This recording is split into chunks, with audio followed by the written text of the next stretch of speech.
Morocco waa dawlad Amaaziiqa ama barbar ah, Carab ah, Islaam ah, sidoo kalena Afrikaan ah.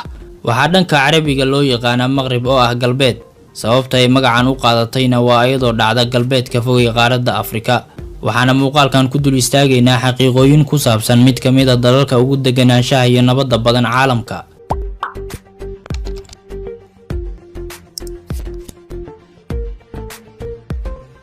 Nidaamka dalkan waa mid boqortooyo oo dastuuri ah, waxaana lagu tiriyaa boqortooyada Morocco midda labaad ee ugu qadiimsan boqortooyooyinka ilaa maanta dhisan, waxaana ka qadiimsan oo kaliya midda Ingiriiska. Boqortooyada haatan ka arrimisa dalkan waa mid soo jireen oo jirta 12 qarni. Boqorka hadda kursiga ku fadhiyana waa Maxamedka lixaad, waxaana dhaxalka ka sugaya wiilkiisa oo jira 16 sano, isla markaana lagu magacaabo Xasan bin Maxamed.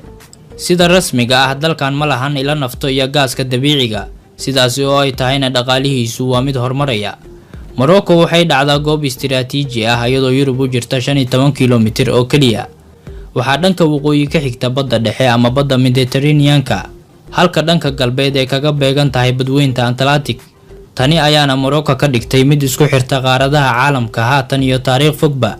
Wuxuu ku fadhiyaa dalkan bad ka badan 400,000 kiiloomitir isku wareega, waxaana badkan ku nool dad gaaraya 35 milyan.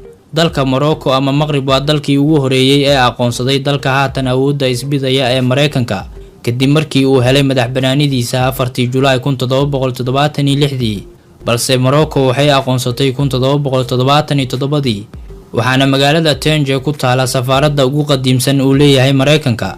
Waxaana loo bedelay madxaf la soo booqdo asigoona ah madxafka kaliya ee Mareykanku leeyahay, isla markaana ku yaala meel ka baxsan Mareykanka. Dalkan wuxuu ka mid yahay dalalka aan hoos tagin xukunkii dawladdii Cusmaaniyiinta, waxaana ka soo jeedaan culimo iyo mufakkiriin dunida caanka ah. Waxaana magaalada Fas ee dalkan ku taala jaamacaddii ugu horeysay caalamka. Jaamacaddan waa mid ilaa haatan shaqeysa oo lagu magacaabo Al-Qurawin. Waxaa la aasaasay 859 oo ah taariikhda miilaadiga, waxaana aasaastay haweeney lagu magacaabo Faaduma bintu Maxamed al-Fahri.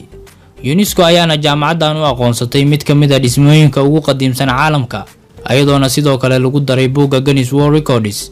Magaalada Marrakesh ee dalkana waxaa 2015 loo aqoonsaday magaalada ugu dalxiiska wacan caalamka, ayadoona Paris iyo London jidka kaga tagtay.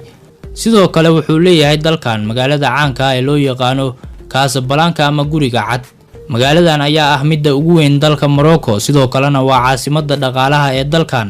Waxay dhacdaa bartamaha ayadoona caasimadda dalkan ee Ribaad u jirta 95 kiiloomitir, waxaana ku nool dad ku dhow 4 milyan. Dalkan waxaa lagu jilay aflaam caan ah, waxaana u dalxiisaan shakhsiyaadka ugu caansan dunida. Waxayna dadka dalkan ee Amaaziiqa ama barbarka ah ku hadlaan mid ka mid ah lahjadaha ugu adag caalamka. Lahjadan ayaana isugu jirta Carabi, Faransiis, Ingiriis, Isbaanish, Boortaqiis iyo Talyaani, waxaana si fiican u fahmaan oo kaliya Aljeeriyaanka oo ah dad ay isleeyihiin.